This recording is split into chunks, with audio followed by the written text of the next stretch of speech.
बच्चों, अब हम ज़रा प्यार से बोलना सीख लीजिए। इस गज़ल का सरल अर्थ समझेंगे, जानेंगे।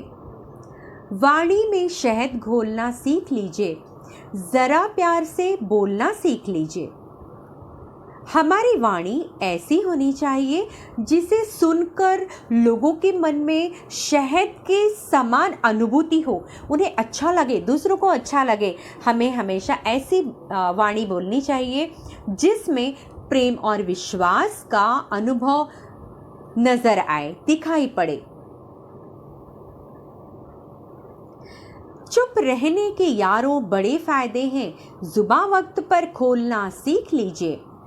माना कि चुप रहने से बहुत फायदे होते हैं, ज़्यादा नहीं बोलना चाहिए, लेकिन जहाँ पर बोलने की आवश्यकता है, ज़रूरत है, वहाँ पर चुप भी नहीं रहना चाहिए। अर्थात समय पर मुंह खोलना भी बहुत ज़रूरी होता है।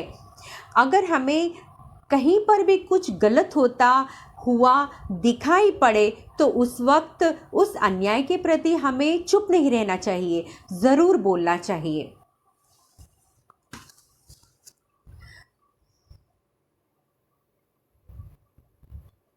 कुछ कहने से पहले ज़रा सोचिए, ख्यालों को खुद तौलना सीख लीजिए।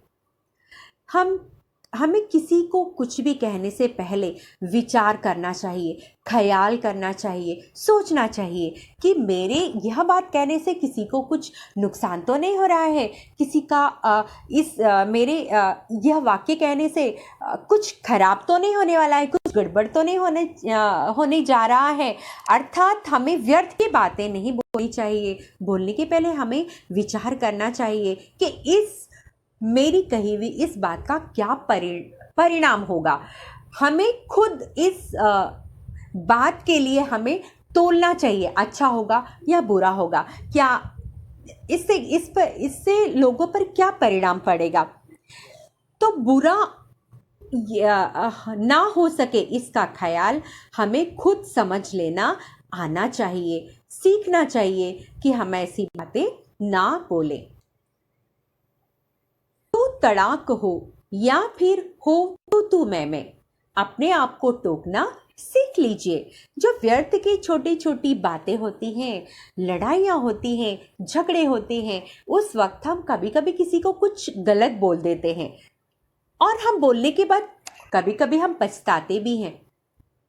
तो हमारी आदत ऐसी होनी चाहिए कि हम कभी भी किसी को गलत ना बोले, यानी हमारे दिल को, हमारी ज़बान को खुद ही हमें टोकने की आदत डाल लेनी चाहिए। यानी हम जो गलत कदम उठाने जा रहे हैं, उस गलत उठते कदम को हमें खुद रोकने भी आना चाहिए। पटाखे की तरह फटने से पहले रोशनी के रंग घोलना सीख लीजिए। देखिए, जब भी फटते हैं तो बहुत बड़ा धमाका होता है और उस धमाके के साथ ही रंगीन रोशनी भी आसमान में हमें दिखाई देती है, चमक उठती है। हमें भी पटाखे की तरह दुनिया में अच्छे कर्मों का प्रकाश फैलाने आना चाहिए। हमें हमेशा अच्छे कर्मों का प्रकाश ही फैलाना चाहिए, गुस्से का या कोई बुरी बातों का प्रकाश हमें नहीं फैलाना चाहिए।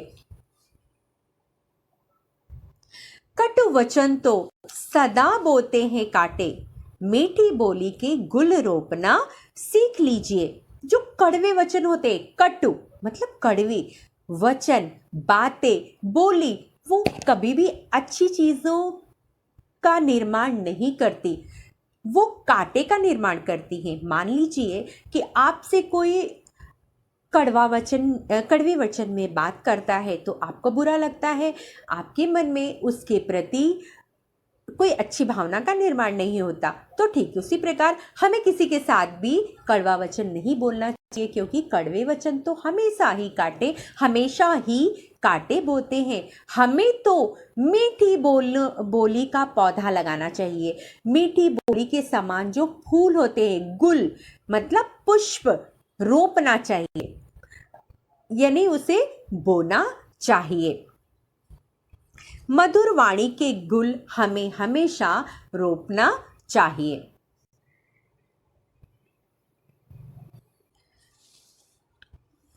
बात बेबात कोई चुभने लगे तो बदलकर उसे मोड़ना सीख लीजिए। कभी कभी व्यर्थ की ही कोई बात रहती है और बहस बढ़ती ही चली जाती है, उसे कहते हैं बात बेबात। कभी कोई बात अगर हमें चुभने लगे तो हमें उसको बढ़ाने की बजाय हमें ये कला आनी चाहिए कि उस जो व्यर्थ का जो बहस चालू है, जो व्यर्थ की बहस के कारण जो हमारे मन में जो दुर्भावना, जो बुरी बातें हमारे हमारे जो संबंध है उस व्यक्ति के साथ बिगड़ रहे हैं, तो उसे हमें उस वक्त हमें उस बात को मोड़ने की कला भी आनी चाहिए। मतलब हमें ऐसा बनना चाहिए कि हर बात में हम अच्छाई को खोजने का प्रयास करें, यानी हर बात में, प्रत्येक बात में हम अच्छाई खोजने की कला हमें सीख लेनी चाहिए। जो कांटे होते हैं उनकी बातें हमें, वो बातें हमेशा चुभती है, तो चुभने वाली बात को मोड़कर पुष्प की भांति, एक फूल की भांति हमें बहुत ही कोमल, बहुत ही अच्छा बनने का प्रयास करना चाहिए। ये किसने कहा? होठ सी करके बैठो, ज़रूरत पे मुंह खोलना सीख लीजिए। अच्छी बात है, हमें किसी से बुरा नहीं बोलना चाहिए, हमेशा मीठी वाणी में ही बात करनी चाहिए। पर आपसे ये किसने कह दिया कि हरदम मुंह ओट सी करके बैठे रहिए? ये कोई अच्छी बात नहीं है, ये उचित नहीं है। जहाँ पर आवश्यकता पड़ती है, जहाँ पे ज़रूरत होती है, वहाँ पर हमें अपना गुस्सा, हमें अपना आक्रोश भी प्रकट करना अवश्य चाहिए। मतलब चुपचाप अन्याय को नहीं सहना चाहिए, ये गलत है। जहाँ पर ज़रूरत है वहाँ पर मुंह खोलकर, वहाँ पर बोलकर हमें जो सत्य बात होती है उसको ज़बान पे लाकर, ज़बान पे सत्य बात को लाना चाहिए और उस बात का विरोध करना ज़रूर चाहिए।